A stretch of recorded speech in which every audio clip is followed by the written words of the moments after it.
बीच एक और जानकारी मिल रही है कि सरकार की जांच में एसेंस फार्मा के कफ सिरप को क्लीन चिट मिली है। ड्रग कंट्रोलर अजय फाटक ने जांच रिपोर्ट की पुष्टि की है और उन्होंने कहा है कि जांच में दवा मानक स्तरों पर ठीक मिली है, यानी कि मानक स्तर पर मिली है। ये स्पीच सामने आ रहा है। तो इस वक्त की बड़ी खबर है, सरकार की जांच में एसेंस फार्मा के कफ सिरप को क्लीन चिट मिल चुकी है। ड्रग कंट्रोलर अजय फाटक ने जांच रिपोर्ट की पुष्टि की है। सुशांत हमारे साथ लगातार बने हुए हैं। सुशांत, देखिए, जहां पहले इस दवा को लेकर के सवाल भी उठाए जा रहे थे और इससे पहले राजेंद्र राठौर के स्टेटमेंट को लेकर के हम चर्चा भी कर रहे थे, लेकिन अब यह बात सामने आ रही है कि जांच में एसेंस फार्मा के जो कफ सिरप है उसको क्लीन चिट मिल चुकी है। देखिए, जांच में क्लीन चिट मिली है तो फिर सवाल ये उठता है कि आखिरकार बच्चों की मौत कैसे हुई, जो बच्चे बीमार हुए वो कैसे बीमार हुए, और उससे भी बड़ी बात कि भरतपुर में एक चिकित्सक कैसे बेहोश हो गए।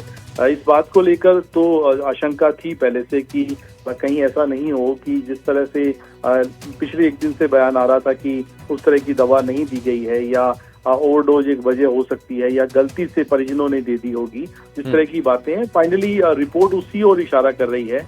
ड्रग कंट्रोलर अजय फाटक ने जांच रिपोर्ट की पुष्टि की है और जिस तरीके से कहा है कि जांच में दवा जो है वो मानक स्तरों पर है, तो क्या ये माना जाए कि इसमें सारी गड़बड़ी जो है वो परिजनों के स्तर पर हुई है या चिकित्सकों ने जो दवा लिखी थी वो उस दवा में ही कहीं कुछ गड़बड़ है या मैन्युफैक्चरिंग केवल कुछ दवा में हुई है? सारे सवाल हैं जो बहुत ही हैरान करने वाले हैं और उम्मीद अब हम करेंगे कि मुख्यमंत्री को रिपोर्ट जाएगी तो हो सकता है, क्योंकि फिलहाल जो बयान अभी आज सुबह आया था वो ये था कि इस दवा के सभी दवाओं के जो सैंपल हैं उनकी फिर से परीक्षण करवाया जाएगा।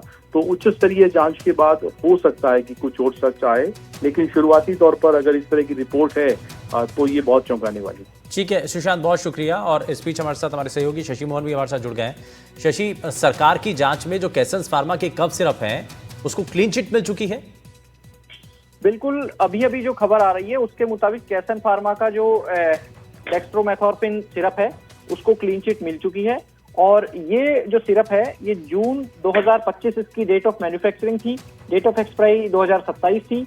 जिस बैच की जांच हुई है वो KL25/147 है और ये 30 ml की पैक में ये सिरप था। इसका जो क्लेम है वो 13.5 mg जो ड्रग है वो 5 ml की क्वांटिटी में होती है और जो इसमें टेस्ट के बाद मिली है वो 13.95 mg, यानी जो क्लेम है उससे 103.36% ज्यादा मिली है। और जो लिमिट परमिसेबल है, जिसकी अनुमति है, आप जितना दावा करते हैं उसके लोअर साइड जाएंगे तो आप 95% उसमें अनुमति है और हायर साइड में 105%, यानी 10% का मार्जिन है। इसमें 5% प्लस माइनस इसमें हो सकता है और वो अगर देखा जाए तो 3%, तकरीबन 3.25% ऊपर इसमें आई है। और इसमें जो government of opinion of government analyst लिखा है, इसमें जो रिपोर्ट हमारे पास है उसमें हम दिखा सकते हैं, दर्शकों को बता सकते हैं, द सैंपल रेफर्ड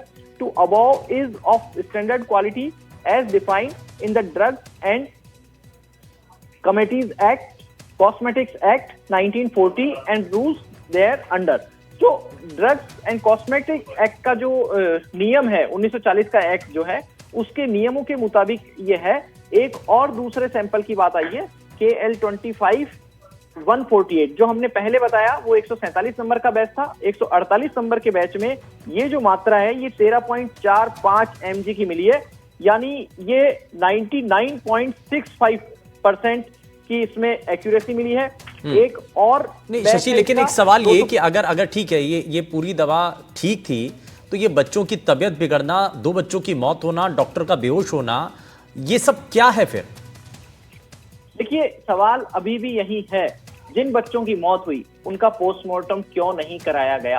अगर परिजनों की इच्छा नहीं थी, परिजन कहते हैं कि उनको अपने पेशेंट का पोस्टमार्टम नहीं कराना, ये बात ठीक है कि उनकी भावना को ध्यान रखते हैं कई बार, लेकिन अगर दवा से शिकायत थी, दवा की जांच होनी थी, तो हमारे देश में या दुनिया में ऐसी कोई तकनीक नहीं है जिसमें बिना पोस्टमार्टम के मौत के कारणों का पता लग सके, खासतौर से दवाई के मामलों में। इसलिए जब तक पोस्टमार्टम नहीं होगा तब तक दावा कुछ नहीं किया जा सकता। लेकिन डॉक्टर की तबीयत क्यों बिगड़ी, ये एक सवाल है, क्योंकि डॉक्टर एडल्ट कैटेगरी में आते हैं और बच्चों को ये दवा नहीं लिखनी। जैसा हमने बताया 2021 का जो सर्कुलेशन था मिनिस्ट्री ऑफ हेल्थ अफेयर्स का, जो केंद्रीय स्वास्थ्य मंत्रालय है, उसके डायरेक्टर जनरल हेल्थ सर्विसेज। और शशि, इसमें सबसे महत्वपूर्ण बात यह भी कि अभी इससे पहले हम दिखा भी रहे थे कि एक सोशल मीडिया एक्स पर एक पोस्ट आया था, राजेंद्र राठौर साहब का आया था, पहले मंत्री भी रह चुके हैं। वो ये कह रहे हैं कि पहले भी इस कंपनी को ब्लैकलिस्ट किया जा चुका था। वो सवाल उठा रहे हैं।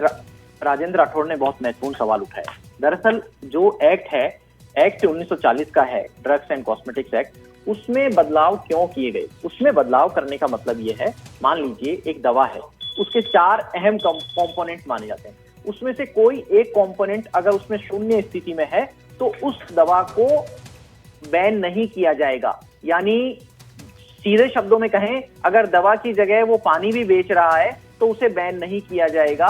और अगर एक ही कंपोनेंट, जैसा इसमें अगर डेक्स्ट्रोमेथोर्फिन की बात करें तो इसमें केवल डेक्स्ट्रोमेथोर्फिन। अच्छा शशि, अभी ये जो जांच हो चुकी है, क्योंकि 3 सदस्यीय जांच रिपोर्ट का इंतजार भी किया जा रहा था और कहा गया कि एक बार फिर से टेस्ट होता है, तो क्या कुछ अभी ऐसा भी है कि कुछ और जांच की रिपोर्ट आना बाकी है या ये फाइनल है?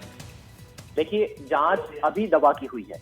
जब जैसे ही शिकायत आई, जो सरकारी लैब होती है उसमें इस दवा को जांच के लिए भेज दिया गया। अलग अलग जगह से सैंपल उठाए गए, जैसा हमने बताया 147, 148, 250 नंबर के सैंपल उठाए जहां जहां से शिकायत आई। उस शिकायत के बाद में सैंपल भेज दिए गए, लेकिन अभी जांच ये होनी है कि डॉक्टर्स ने इस दवा को प्रेस्क्राइब क्यों किया। अगर डॉक्टर्स ने प्रेस्क्राइब किया है तो 4 साल से कम उम्र के बच्चों को ये दवा नहीं दी जानी है। सवाल ये उठता है कि उन परिवारों के पास दवा कैसे पहुंची। इसमें एक लूप होल ये हो सकता है, अब डॉक्टर्स को बचाने की कोशिश की जा रही है या फार्मासिस्ट को बचाने की कोशिश की जा रही है या फार्मा कंपनी को